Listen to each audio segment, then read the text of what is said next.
kadang-kadang Cici Susan gak ketemu kalian, Cici kangen sekali.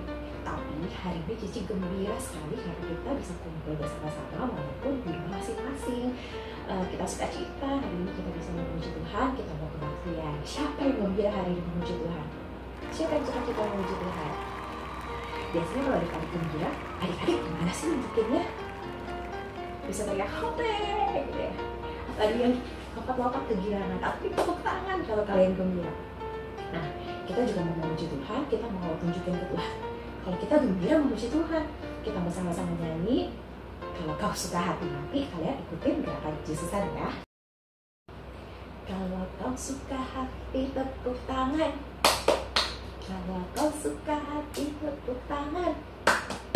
Kalau kau suka hati, mari kita lakukan. Kalau kau suka hati, tepuk tangan.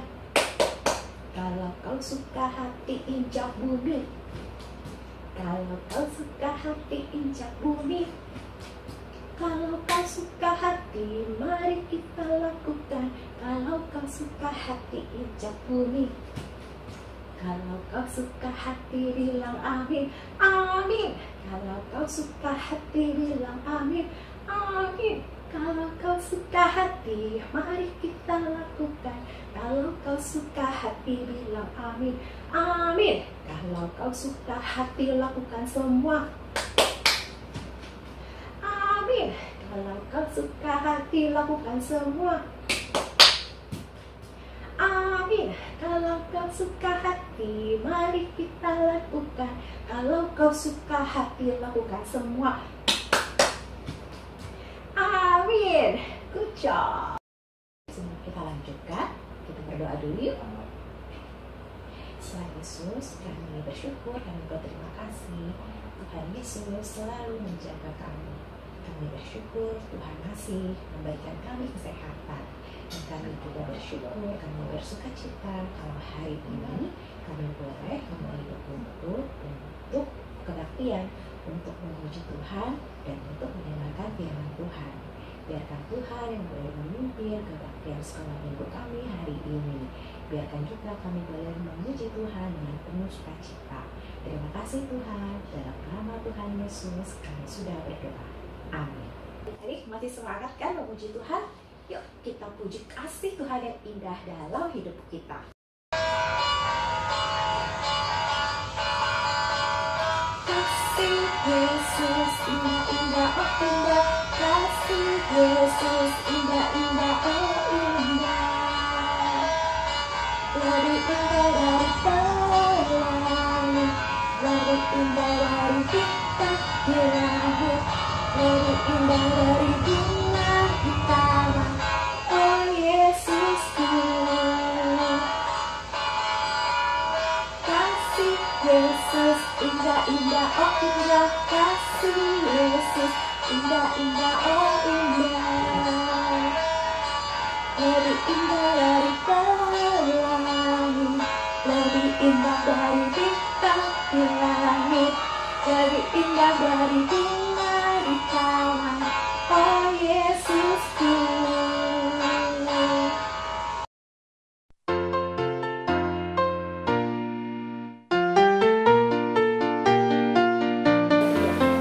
Halo adik-adik. Wah, tadi Cici dengar adik-adik semangat sekali ya memuji Tuhan ya. Nah, sekarang kita mau mendengarkan firman Tuhan. Ayo tuh yang masih jalan-jalan, yang masih tiduran, ayo semuanya duduk yang manis ya. Semua duduk yang manis, kita mau mendengarkan firman Tuhan ya. Siapin jempolnya, mana jempolnya? Oke, yuk. Jari jempol, jari telunjuk, jari tengah di tengah, jari manis pakai cincin, jari kelingking ku sayang. Ku berhitung 1, 2, 3, 4, dan 5. Lipat tangan, tutup mata, mari kita berdoa. Ikuti Cici ya adik-adik, kita semua berdoa. Tuhan Yesus, terima kasih untuk kekuatan yang Tuhan selalu berikan kepada kami. Sekarang kami mau mendengarkan firman Tuhan. Tolong kami Tuhan untuk duduk diam, mendengarkan dan mengerti. Terima kasih Tuhan. Dalam nama Tuhan Yesus kami berdoa. Amin. Kling. Wah, adik-adik semua pinter ya. Ya, berdoanya pinter. Nah, adik-adik, hari ini kita mau ketemu nih sama seorang bapak. Bapaknya namanya Paulus. Siapa nama bapaknya? Betul, nama bapaknya adalah Paulus. Siapa sih Bapak Paulus itu? Bapak Paulus itu adalah seorang yang sangat pintar. Dia rajin belajar, ya, terutama belajar kitab-kitab Taurat, ya. Tapi adik-adik, dulu Bapak Paulus ini jahat. Dia tidak suka sama Tuhan Yesus.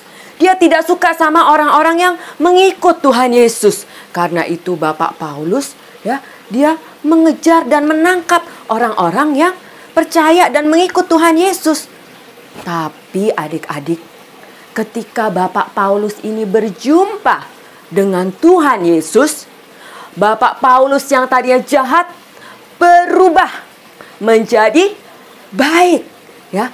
Nah, dan hari ini kita mau dengar cerita tentang Bapak Paulus, ya. Ketika dia bertemu dengan Tuhan Yesus, dia menjadi rajin memberitakan tentang Injil, tentang cerita Tuhan Yesus kepada banyak orang, ya. Nah, pada hari ini kita mau lihat Bapak Paulus pergi ke sebuah kota. Namanya kota Korintus. Apa nama kotanya?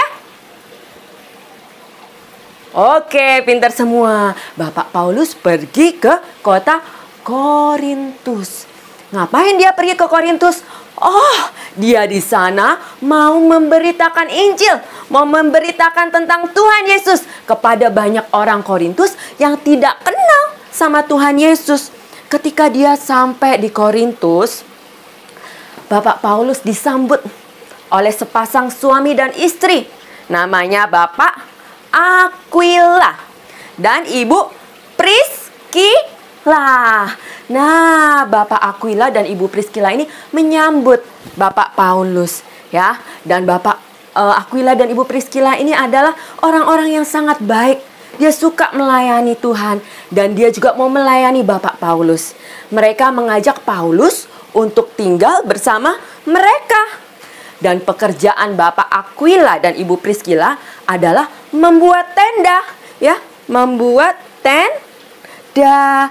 Oh, ternyata pekerjaan mereka sama seperti pekerjaan Bapak Paulus. Bapak Paulus kalau lagi tidak memberitakan Injil, dia juga membuat tenda, ya, tenda tempat untuk tinggal berkemah, ya. Nah, ketika Bapak Paulus tinggal bersama Bapak Aquila dan Ibu Priscilla, Bapak Paulus membantu mereka. Jadi Bapak Paulus nggak bermalas-malasan, dia rajin, ya. Nah, ketika akhir minggu, Bapak Paulus pergi memberitakan Injil, menceritakan kepada orang-orang siapa Tuhan Yesus itu. Dia adalah Tuhan yang turun ke dalam dunia menjadi manusia untuk apa? Untuk mati di kayu salib, untuk menebus dosa kita semua manusia yang berdosa. Bapak Paulus senang menceritakan hal ini kepada banyak orang. Tidak sampai situ aja, Bapak Paulus cerita ketika Tuhan Yesus sudah mati, dia bangkit dan dia naik ke sorga. Dia hidup, ya, memberikan pengharapan buat kita yang percaya kepadanya, memberikan keselamatan. Bapak Paulus ceritakan ini pada banyak orang dengan penuh semangat. Kemudian datang kedua teman Bapak Paulus, namanya Bapak Silas dan Timotius. Mereka datang untuk membantu Bapak Paulus menceritakan tentang Injil Tuhan Yesus di kota Korintus. Wah, Bapak Paulus senang sekali. Wah, ada Silas dan ada Timotius. Bapak Paulus semakin semangat menceritakan tentang Tuhan Yesus kepada banyak orang di Korintus supaya mereka percaya kepada Tuhan Yesus. Ya, tapi adik-adik, ternyata ada orang-orang yang tidak suka sama Bapak Paulus karena Bapak Paulus selalu menceritakan tentang Tuhan Yesus. Ya, orang-orang itu iri, orang-orang itu sebal kepada Bapak Paulus. Ya, Bapak Paulus diancam akan ditangkap kalau tetap memberitakan tentang Tuhan Yesus. Tetapi adik-adik, Bapak Paulus tidak takut. Ya, dia terus memberitakan Injil karena Tuhan berjanji kepada Bapak Paulus, jangan takut, sebab aku menyertai kamu Paulus, terus beritakanlah Injil. Ya, lalu Bapak Paulus tetap bersemangat. Kemudian dia pergi ke sebuah rumah ibadat. Rumah ibadat itu adalah tempat untuk sembahyang, tempat untuk berdoa orang-orang Yahudi. Nah, di dekat situ dia memberitakan lagi Injil. Dia menceritakan tentang Tuhan Yesus. Dan adik-adik, pada saat itu ada kepala rumah ibadat. Mungkin dia itu seperti pendetanya ya. Dia mendengar tentang Injil itu. Dan saat itu juga, kepala rumah ibadat itu juga percaya kepada Tuhan Yesus. Dan juga seisi keluarganya percaya kepada Tuhan Yesus ketika mendengar Injil yang diceritakan oleh Bapak Paulus. Dan mereka minta untuk dibaptis, ya. Nah, adik-adik, Bapak Paulus senang luar biasa karena begitu banyak orang di Korintus percaya kepada Tuhan Yesus. Itu karena pertolongan Tuhan, karena penyertaan Tuhan buat Bapak Paulus. Bapak Paulus terus semangat melayani Tuhan.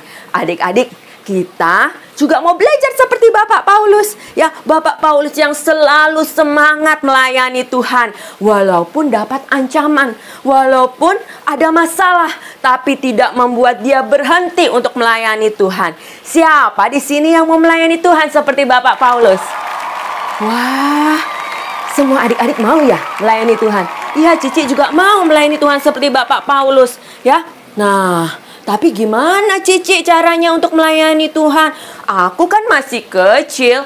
Aku kan di rumah aja. Aku nggak bisa keliling-keliling kayak Bapak Paulus. Adik-adik, kalau kita mau melayani Tuhan, ya, dimanapun kita bisa. Ketika kita di rumah saja, kita tetap bisa melayani Tuhan. Gimana caranya? Nah, kita melayani Tuhan dengan cara melayani papa mama kita, atau melayani opa oma kita, atau melayani adik kita. Ya, caranya melayani keluarga kita bagaimana? Gimana caranya? Betul, kita bisa jadi anak yang bertanggung jawab. Misalnya, untuk membantu papa mama kita makan sendiri, makan yang cepat, nggak diemut. Ya, makan yang cepat, makan dengan penuh semangat. Wah, itu membantu papa dan mama kita. Selain itu, misalnya kita mandi sendiri. Ya, ambil baju sendiri, mandi, handukan sendiri, lalu letakkan baju kotor di tempatnya. Oh, itu juga termasuk melayani Tuhan di rumah. Ya, selain itu apa lagi ya? Apa? Ya, melayani Tuhan dengan cara kita di rumah. Kalau misalnya habis main, apa yang harus kita lakukan? Betul, kita langsung rapikan mainan kita. Itu membantu papa mama kita dan berarti kita juga melayani Tuhan. Nah, selain itu adik-adik, kita juga bisa melayani Tuhan dengan cara apa? Kita ceritakan tentang siapa itu Tuhan Yesus kepada papa mama, kepada opa oma, kepada adik kita, kepada teman-teman kita nanti kalau ketemu di sekolah. Kita ceritakan Tuhan Yesus itu adalah Tuhan yang mengasihi kamu, juga mengasihi saya. Ya adik-adik, yuk kita mau menjadi anak-anak yang mau terus setia melayani Tuhan dimanapun kita berada. Ya, yuk kita mau tutup kebaktian hari Minggu ini dengan berdoa. Ya, kita nyanyi dulu ya. Tanganku ada 2, 5 jarinya. Kalau aku Ku berdoa, ku lipat semuanya. Tangannya dilipat, matanya ditutup. Kita mau berdoa. Ikuti Cici berdoa ya. Tuhan Yesus, terima kasih kami boleh mendengarkan firman Tuhan.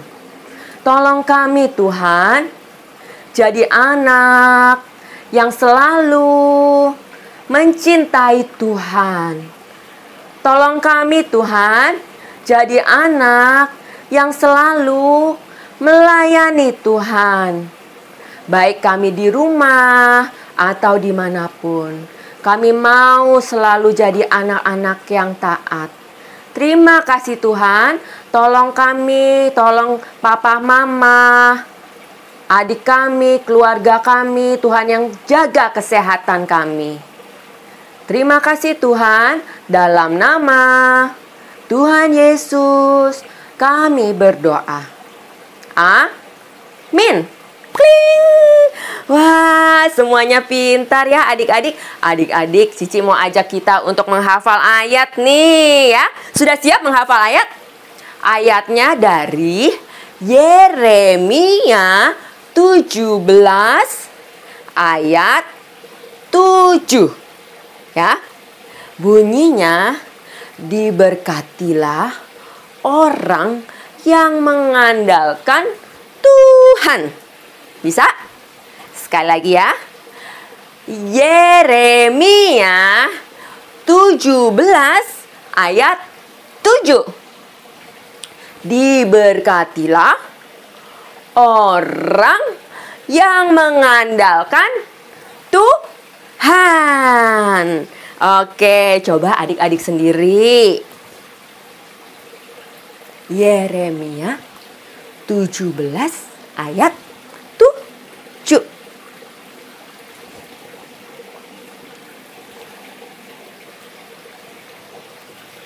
Wah, pintar. Oke adik-adik, sampai di sini sekolah minggu kita hari ini. Ya, jangan lupa selalu tetap berdoa dan rajin baca Alkitab tiap hari ya. Jadi anak-anak yang melayani Tuhan di rumah. Oke, Tuhan berkati. Sampai jumpa.